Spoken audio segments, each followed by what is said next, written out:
Say hi to everybody.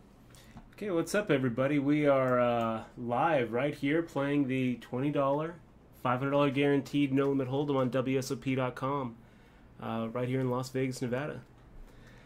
Very first hand, and we get ace 10, raise pre-flop, and now this guy's kind of coming at us. And you know, this was a weird hand. I think I would have just. This is probably going to be a fold for us. Even though we did flop top pair, he fired out on the flop. We raised him. Now he's re-raised on the flop. The turn comes out of 4 spades, and he's betting just 90%, 90% of the pot. This is one of those hands where we're usually just getting crushed here by like 2 pair, a set, or. You know, best case scenario, when you think about the best case scenario here, it's that he's got like ace 8, ace 9. Is he really putting the 3 bets in on the flop? You know, no. So we fold. Very frustrating way to start, but you don't need to get too involved early on. You know, this is one of my...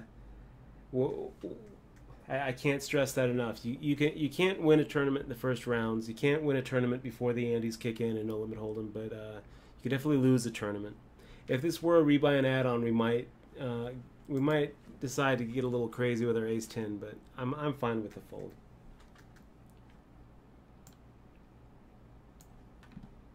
Okay.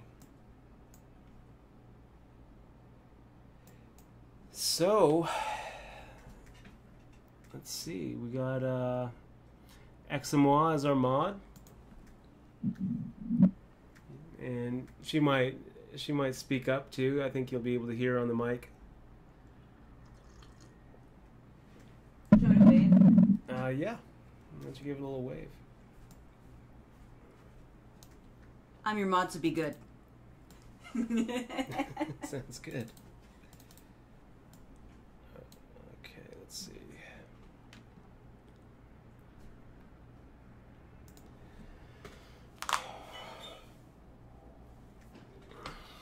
We've got the 3 bracelets behind me for luck.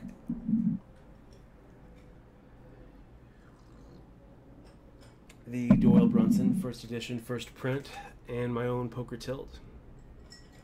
And you know, thanks for joining us. If you're enjoying the broadcast so far, this is our second broadcast, and I'm looking forward to doing a lot more. If you're enjoying them, please just hit that follow button. And go ahead and retweet. You know, follow me on Twitter. Retweet my my Twitch announcements. It'll help. The more support this gets, the more likely I'm going to be to keep on doing them. So let's see, a little King 3 offsuit action. Beautiful flop for King 3 offsuit. You know, this is one of those flops where we're just not going to lose any money.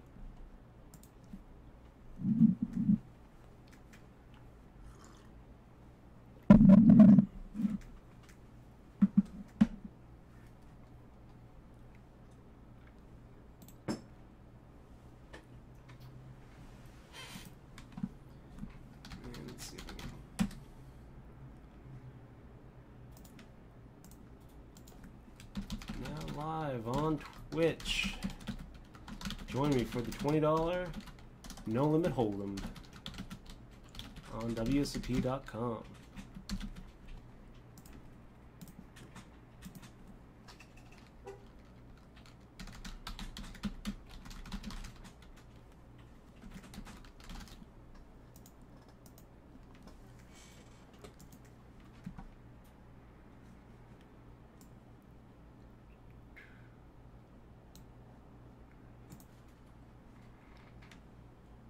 I guess it's not actually quite live since we have a 5-minute delay.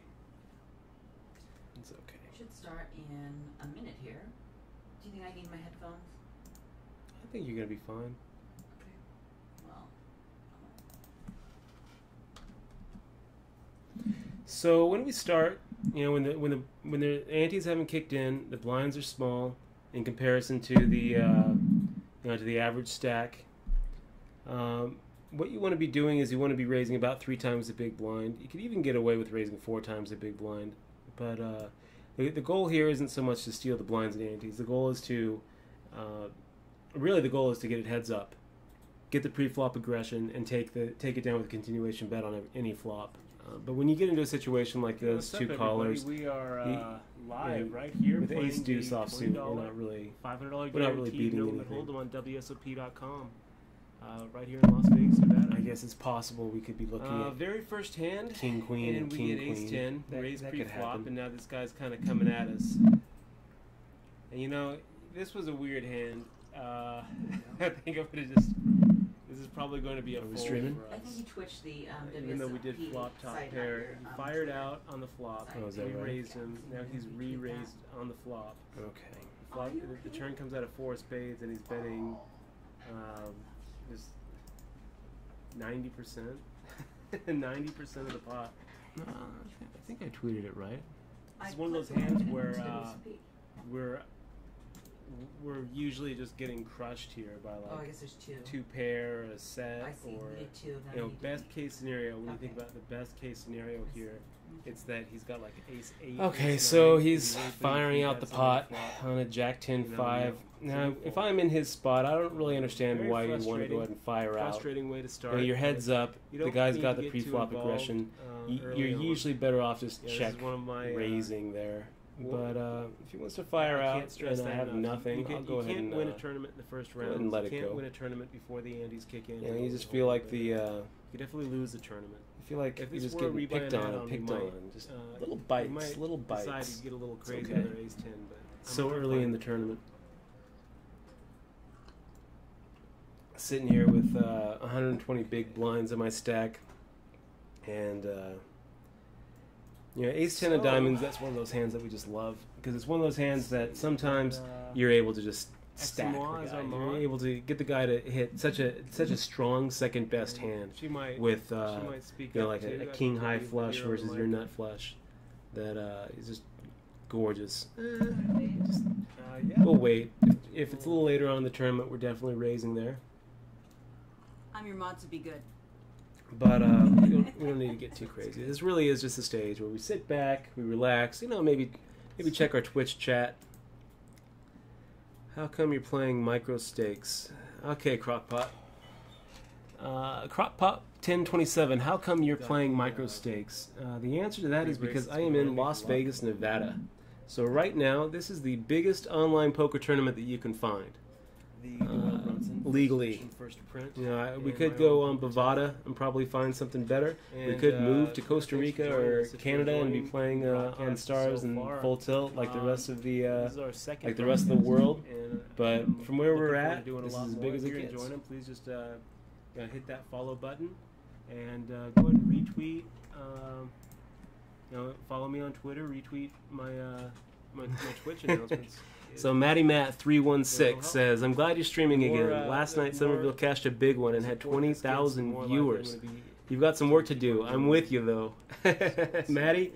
Yes, that was an amazing run. We watched it the whole way. It was good for Somerville. I'm really happy to see him take such a deep run there. It was a little disappointing watching him go out when he did, and I think what was it, 5th for 30,000. Anytime that's one of the problems with poker is it doesn't feel better the deeper you get. It actually feels worse the deeper you get. There's been a lot of studies on this. They studied Olympic gold medal winners, and they found that winners, Olympic gold medal, like Olympic medal winners, like the bronze medalists, felt better about their bracelet or about their medals than the silver medalists did. It's like the deeper you go in a tournament, the worse it feels, and the worst feeling is getting second, because you're always kind of framing it like, how'd I do? Well, I got 5th out of 5th. In Jay Carver's case last night, it's hard to frame it as, oh, I just walked away with 30 grand. It's so much easier to frame it, oh, I just left $70,000 on the table. But you know what? He took it like a champ. He seemed like he was pretty happy about it. And congratulations to Jason Somerville. Nice run. Nice run. I'm very jealous. $30,000. It's a when good you day's start, work. You know, when the antes haven't kicked See, in. what else we runs are got? Small in comparison Jay to Longo the, Poker. Dutch, what's up, brother? like Good to the see you average back. stack. Good to see you too, buddy. Good to see you What too. you want to be doing is So you here wanna we be raising go. We about got, 3 times the big blind. You can even No get one it has a over little 3 pre-flop times aggression, the so we're big going to go ahead and take a blind. stab at it right The here. goal here is Bet not so half much the to steal pot. blinds We do in. have The goal is to, middle pair with a gut shot straight draw. Really, the goal is to And get we heads figured to up, have the best hand get here. the pre-flop aggression, and take And it, we do. Take We it take it down. continuation bet We on don't any want to give flop. any free When you cards get in a to, situation you like know, this, two BS callers, hands like an ace-9 offsuit or a king-10 suited. we're not And we'll beating just take them. it down if we can. Hold them on WSOP.com. Right here in Las Vegas, Nevada. I guess it's possible we could be looking at. Very first hand. So yeah, sorry for the delay, guys. I will probably be doing a lot more no delays in the future when This was a weird hand. you know when I'm playing some free rolls. But for actual actual cash tournaments, I don't think it's probably a good idea.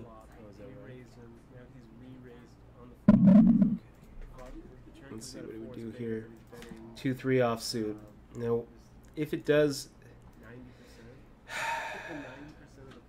we got up in smoke. He's got a big decision here to make. Big decision.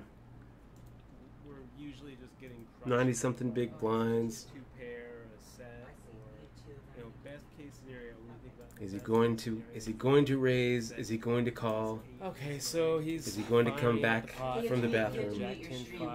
Your Now, stream's if not I'm in muted. his spot, Oh I don't- shit. See that? Yeah, I'm sorry, guys. I'm sorry, guys. So I just was told that my stream is. I'm gonna get this stream thing down. Just muted it. Still getting it down, guys. Thank you, Twist of Fat T, for pointing that out.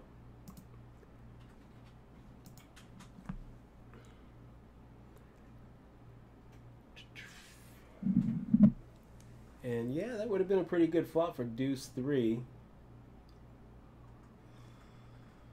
And of course, nothing really changes on the turn. Maybe maybe if we had played the hand, we would have just inched ahead of like an ace deuce or so. Yes, I am a Twitch fish. I am a Twitch fish, Jay Longo. Okay, so we'll go ahead and raise 3 times the big blind here. Try to build a pot. Try to get it heads up. Try to take it down on the flop. Or that's fine too. Picking up a blind and a half is just fine.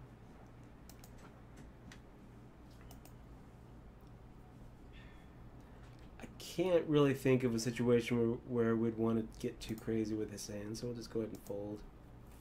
Why don't you have my earphones? Because they're in the basket, I think. Below. Or I'll get it. Don't worry about it.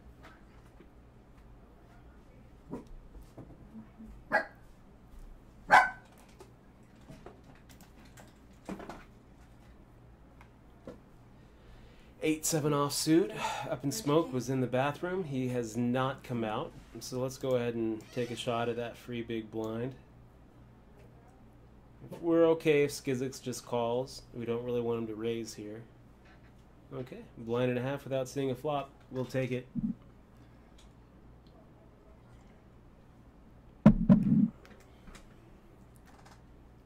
So back to framing.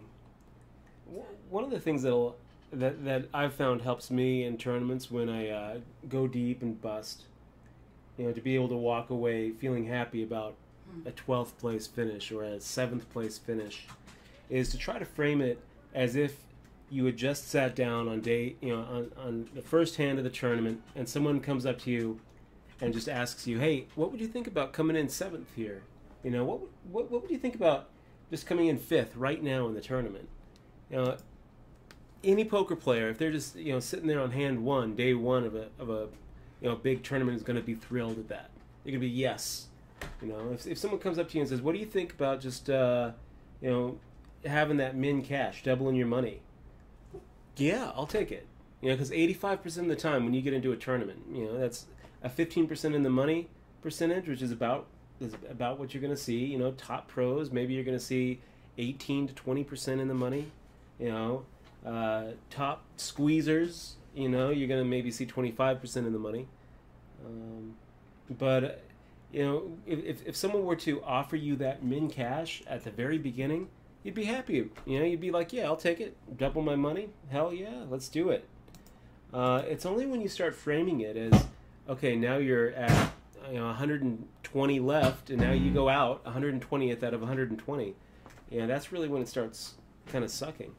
So if you want to try, you know, the best thing to do is just a little mental trick. Try to try to imagine that you didn't go out third of 3 or fifth out of 5. You went out, you know, fifth out of the whole field, and you have to remind yourself of that. It definitely makes the pain a little bit easier to bear. Let's see, grinding ground. Sup, Dutch? Watching from the road, driving around Las Vegas. Okay, yep, Las Vegas, a little dreary out today. Who's the other guy speaking in the background? That is the other stream, Koza. That's my bad. So let's see. We got I Love Vegas. An ace-9 offsuit. That's good enough to go ahead and give it a 3 times a big blind raise.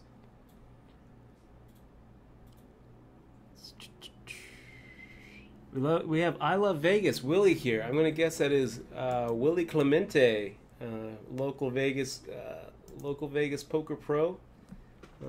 Veteran of the World Series of Poker. Good guy, good guy. Shout out to Willie. After he watched my stream on Sunday, he went out and he won two tournaments over, I think, at the Rio. So nice job.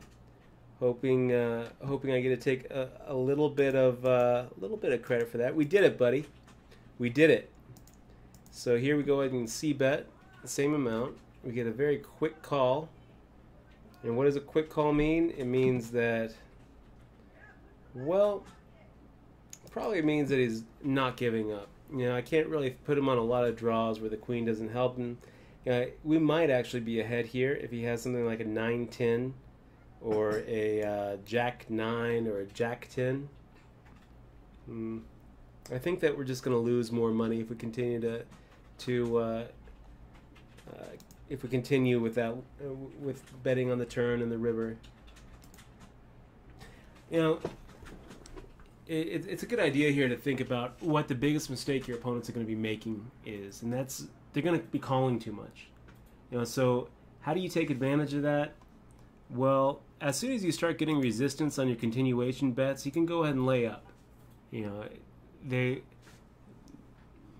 if this is actually a pretty good spot. Put a pin in that. So we go ahead and fire out again. If we get raised here, we don't like it, you know, but we're going to go ahead and fire out again here and bet about 480. And hope that maybe we'll go ahead and bet 3/4 of the pot here, because if he has an ace, I don't think he's folding. The only way he's folding here is if he has something like a busted flush draw or a busted straight draw, which is probably what he had. He also might have had some sort of weird pocket pair and was just, you know, holding out hope that maybe it was good.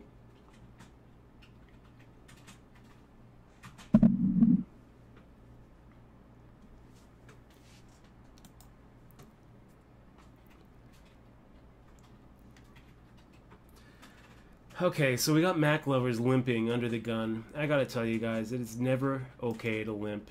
If you try to ask yourself, what hands would, if I was in Mac lover's position, what hands would I open limp with under the gun? The answer is 0 hands. It is never okay to open limp in a tournament, as far as I'm concerned. I'm not the only one to say that. You know, Phil Gordon made a big point of it in his book. I don't know which book. A little green book, or a little golden book, or one of those little colored books.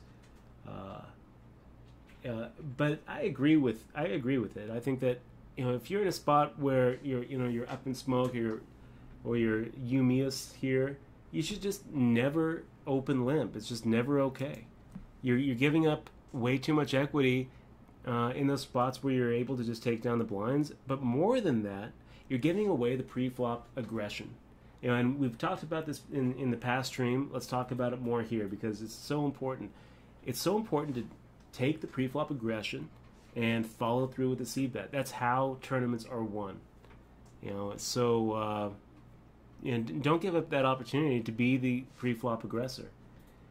Okay, so we have Umius01 doing some kind of crazy things here. We had him do a min raise before on the button. Now he's making it 131. That doesn't really make sense, you know. So that what he's doing here is he's actually manually entering an amount. I'm not really a big fan of manually entering amounts when you're raising online.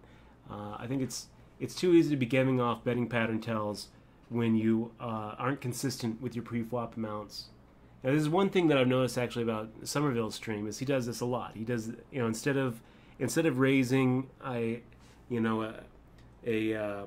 uniform amount pre-flop, you know, he'll make it like a little over 2, and a little bit over will just be kind of whatever he feels like. And although it's going to feel like you're not giving away anything when you're doing that, you know, you start looking at all of them, thousands and thousands of hands, and after a while you're going to start seeing patterns. You know, that's just who we are as humans. We can't do random. You know, humans can't do random. So you end up, you know, making it, you know, in this spot 120 with your mid pocket pairs a little more often than you make it 125 with your you know, with your big pocket pairs. And that's just how we are. That's how we work. So in order to not give away those types of betting patterns, I really recommend everybody watching try to make your pre-flop raise amounts uniform standard. You know, don't mess around with them. So here we go. We've got Mike Light 69 doing the same mistake that Mac Lovers did. You gotta love it when you got a you know, an under the gun just limping right there. We're gonna go ahead and make him a fish right there. We'll make this guy a fish too. You know, they're doing what, you know, they're making the mistake that is, you know, one of the easiest, quickest things to spot, you know, when you're looking for the sucker at the table, and that's open limping. Let's see, Hydrabot.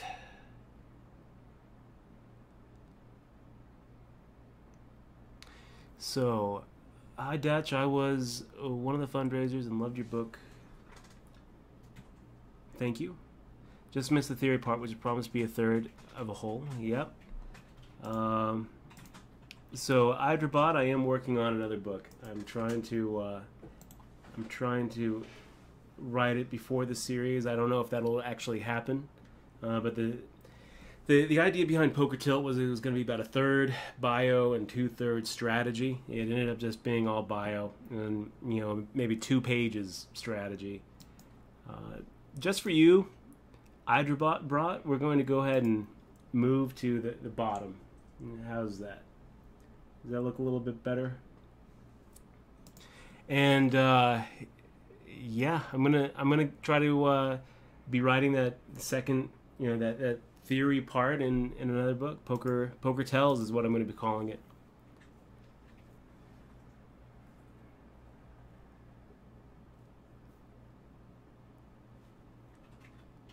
Okay, 50 viewers. That's not so bad, guys. Thank you.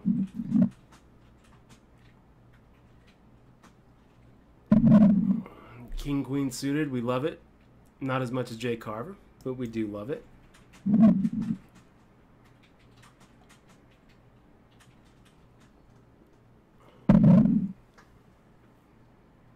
It's definitely a hand that we'll go ahead and raise pre-flop with, and we're going to go ahead and stick with the 3 times big blind raise here at the 2550 level. We're going to start tapering our pre-raise amount down. Let's go ahead and take a look really quick at the let's look at the lobby here and see if we've got. Well, it's not going to give us. It's not really going to give us the info without opening up another window. So we'll just watch it up at the top left. But we're going to go ahead and start tapering down a little bit. So right now we're making it 3 times the big blind. Once the next level hits 30-60, we're going to go, instead of 180, we'll taper it down to 160. So that's going to be a little over 2.5 times the big blind. And really the goal is to get it at about 2.5 times the big blind right when the ante's hit, which is usually at about the 100-200 level.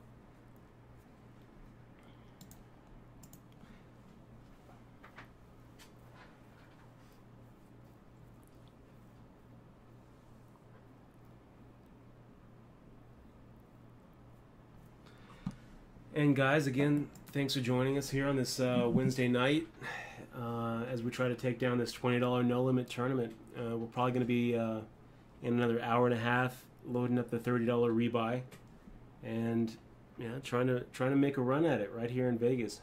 Legal online poker. Keep your comments, keep your questions rolling in, and don't forget to hit the follow button down there and support the live stream. So 10-8 suited. There's Mike Light coming in with another limp. Coming in with another open limp. He just forces us to see a flop here. If he had raised, we wouldn't have been coming along. Now we got Mac Lovers with his min raise, which doesn't really make a lot of sense. This is what we normally think of as like a pot sweetener. Maybe he's sitting here with like a Jack 10 suited, or a even a small pocket pair where he's set mining but wants to bump it up just a little bit to get a little more value if he hits it. In this case, though, we've got the fish next to his name. He could have anything. Who knows what this guy has? For whatever reason, he looks down, he decides to raise, and how much is he going to raise? The bare minimum. I can't think that that's ever right. If you're in the big blind, if you have a hand that you want to go ahead and raise with, make a real raise. There's 200 in the pot there. Make it 100, make it 150, make it 200. Making it min raise, you're going to get 3 callers, and you're going to, it just doesn't make a lot of sense. So pocket jacks, and look at that, it's good. How both of these guys continued with that flop is just beyond me. Okay, so it worked out. The fish got some fish food. That's fine with us. And it turns out that the min raise with the pocket jacks, that would have been a little pot sweetener. He's looking at it thinking he's got the best hand. It's not that great of a hand. So how much is it worth to him? 50. I don't like the min raise there. I think that I would probably be it's okay to just check there. It's early enough in the tournament that it's okay to just check and play your jacks for set value. It's also okay to raise it. But if you're going to raise it, you want to get it up against one guy. It doesn't make sense to take jacks up against 3 people. So the chances that jacks are going to be ahead on a flop against 3 people are just asking for trouble. Just asking to, just crack my jacks. That's what he's asking for. If you're going to raise in that spot, you need to be raising about the pot. You need to be making it, 200 more. Raising it to 250. So now, hopefully you lose Mike Light, who limped in with his ace-6 offsuit, and Douchalouche, who limped in with his, pocket 3. And you get up against that one guy. You might even want to raise a little bit more than pot. 250, 300. Because your goal, if you're going to raise with jacks in that spot, is to get it heads up. You take the pre-flop aggression, you get it heads up. Otherwise, you're just kind of asking for trouble. And what happened? The flop came out king queen. He got a bet and a cold call, and he decided to stick around. I don't know why he stuck around. It ended up doing just fine for him. And now we just we get reseeded here, which is about the worst thing that can happen in a tournament. Now we're up against a bunch of fresh faces. No idea how they play, but we're gonna do our best and just assume that everybody plays the same, which is bad.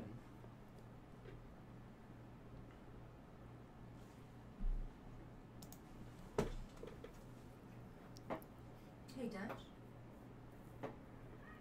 Is there any way you could do a 2-minute delay instead of a 5-minute delay, or do you not think that'd be good? Okay, so it's been asked that maybe I could do a 2-minute delay instead of a 5-minute delay. The reason I think it's important, no, I can't do a 2-minute delay because with the time banks, it's going to be possible for somebody to snipe my stream. Basically, what that means is, they'd be able to use their time bank in such a way that by the time the river comes up, if they want to sit there watching the stream, they'd be able to see my whole cards and make the perfect play against me. Sure. So no. So here, what we're going to do, we're going to go ahead and raise. We're going to try to isolate Miss Ava. One of the reasons we raise here is because we don't want to let Izzy or four agreements in with a hand that likely has us dominated. Now Miss Ava did a little check raise action here, which is kind of weird. Now she's checking to us. We don't love it, but we're going to go ahead and fire out.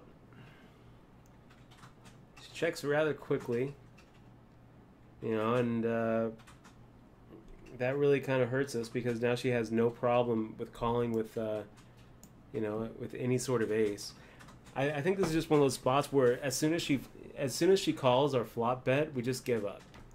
With her making that raise pre-flop, she's saying that she has a big hand, and then when she check calls our flop bet, she's telling us that she has an ace. We're gonna go ahead and believe her, and we're gonna give this up. It always feels wrong to fold, but we're folding here.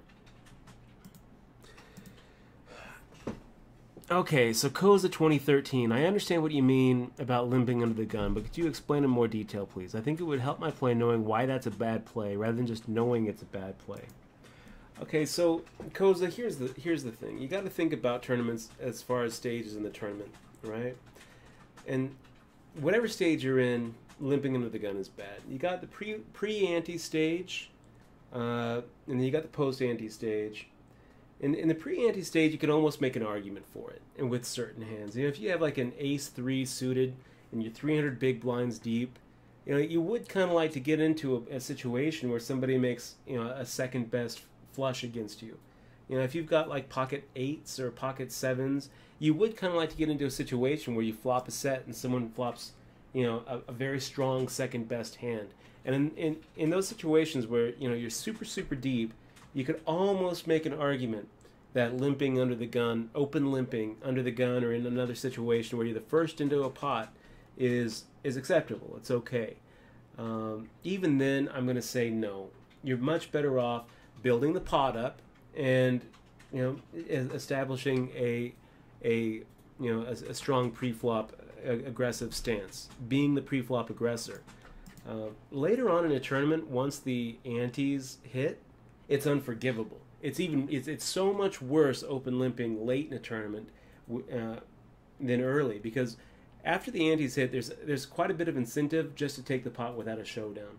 You don't have quite the implied odds where you're hoping to get deep stacks in with monster hand versus monster hand that's second best. And usually you're going to be sitting in a spot where you've got 30 big blinds, and actually winning 2.5 big blinds is a significant percentage of your stack. If you can increase your stack by 10% without even seeing a flop, that's good, no matter what hand you have. I'm going to go ahead and paraphrase something that Bart Hansen said on his Twitter, and he was talking about pocket aces and pocket kings. Anytime you win a hand with pocket aces, where you get all the money in pre-flop and you end up taking it down, a lot of players don't realize this, but you're actually running above expectation. Now keep in mind that anytime you're in that dominating position, you're still going to lose that hand a good chunk of the time, 15% if you've got aces against 7s, or kings against 6s. So is it better to have an 85% chance of doubling up, or a 100% chance of increasing your stack by 10%? I mean, you do the math and you say, I'll take the 85% of doubling up, and you'd be right. But what if I told you that if you take the 10%, the 100% chance of increasing your stack by 10%, if you take that, you're going to get those over and over and over and over in a tournament. Well, maybe that 100% of increasing by increasing your stack by 2.5 big blinds doesn't look so bad at that point. the best tournament players play this small ball style of poker, and it's to increase your stack little by little. You're not really looking for big double ups. You're looking for you're looking for a lot of you're looking to be very active and a lot of pots, and you're looking to slowly increase your stack up. So why is it wrong to open limp? It's because you're early on in a tournament you're missing out on a spot to take the pre-flop aggression and bump up the size of the pot. Later on in a tournament you're missing out on an opportunity again to take the pre-flop aggression, and you're also giving up on this idea on being able to